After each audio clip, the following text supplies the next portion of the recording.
কবিতা নিয়ে নানান ধরনের অর্থ হয়েছে। কবিতা আমি যখন লিখি তখন আমি খুব অস্থির জীবন যাপন করছিলাম, ঠিক চাকরি বাকরিও করছিলাম না।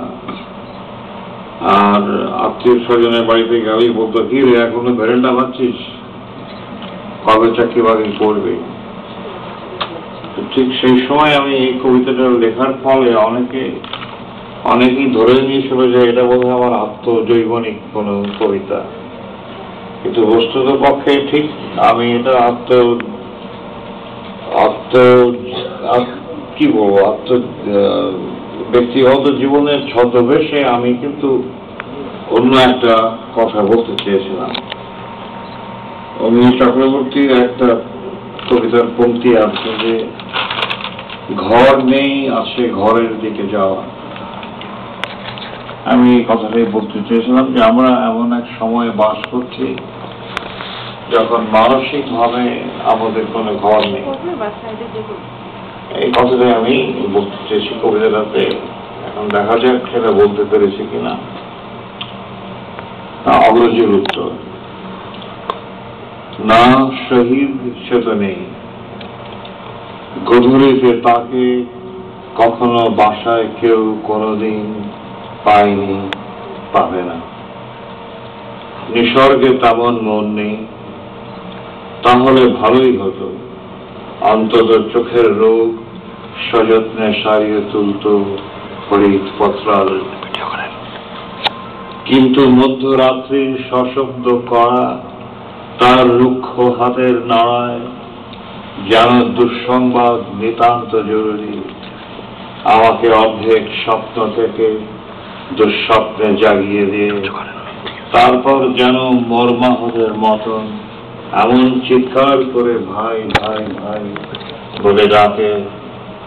মনে পড়ে সেবার দার্জিলিং এর সে কি পিছল রাস্তার কথা, একটি অচেনা লোক ওরকম ডেকে ডেকে ডেকে খসে পড়ে গিয়েছিল হাজার হাজার ফিট নিচে। সভয়ে দরজা খুলি, এইভাবে দেখা পাই তার মাঝ রাতে। জানি না কোথায় যায়, কি করে, কেমন করে দিন রাত কাটে। চাকরিতে মন নেই, সর্বদাই রক্ত নেত্র, শোকের পতাকা মনে হয় ইচ্ছে করে উড়িয়েছে এক রাত চোরের বদলে। তখন আমার মাথায় চুল ছিল। না না, তার কথা আর নয়, সেই বেরিয়েছে সকাল বেলায়, সে তো শহীদ কাদরি বাড়ি নেই। ধন্যবাদ। এখনো যাওয়ার চেষ্টা করছি বাড়িতে পুরোপুরি। আচ্ছা, আমি এরপরে তোমার ইয়েটা পড়বো না, রাষ্ট্রপতি পড়বো না, পরে যেটা বলবো 117।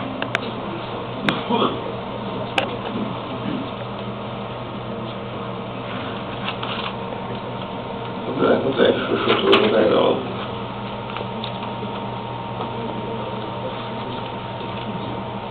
পরে রাস্তায় 117 দেখো, 117। আমাকে দাও না তুমি, আমি দিচ্ছি 122 1517। আচ্ছা ঠিক আছে। আমার দ্বিতীয় কবিতাটা হচ্ছে কেন যেতে চাই।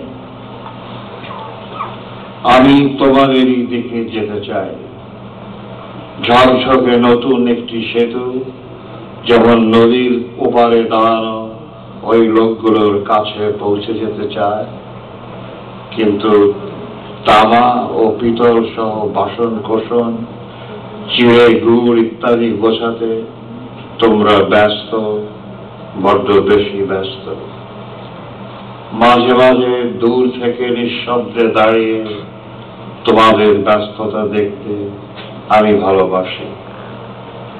সমুদ্র তরঙ্গগুলো সমুদ্রকে নিয়ে এত ব্যস্ত নয়, অরণ্যের অভ্যন্তরে ক্ষুধার্ত স্বাধীন ব্যাগ হরিণের জন্য এত ব্যস্ত নয়। দীর্ঘ অপেক্ষার পর প্রেমিকের হাত প্রেমিকার হাতের ভেতর এত ব্যস্ত নয়। আমি তোমাদেরই দিকে যেতে চাই।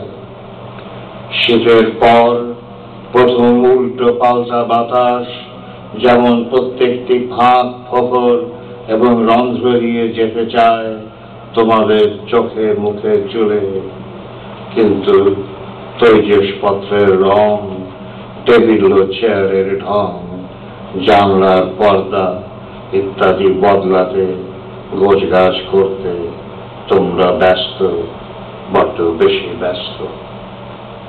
কচিত কখনো খুব কাছ থেকে তোমাদের প্রচন্ড ব্যস্ততা আমি দেখি।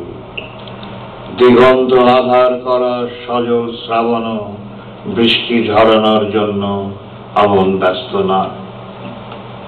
তাক করা রাইফেলের অমোঘ রেঞ্জ থেকে উড়ে পালানোর জন্য হরিয়ালের ঝাঁকও আমন ব্যস্ত না। কর্কট রোগীর দেহে ক্যান্সারের কোষগুলো ছড়িয়ে পড়ার জন্য আমন ব্যস্ত নয়। আমি তো তোমাদেরই দিকে যেতে চাই।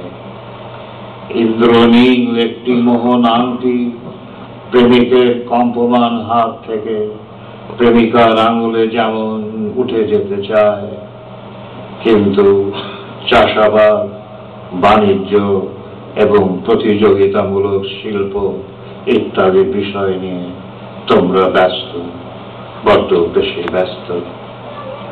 হরিণ হননকামী ব্যাধের মাংসল মুঠো থেকে ছুটে যাওয়া বল্লমের মতো তোমরা ব্যস্ত।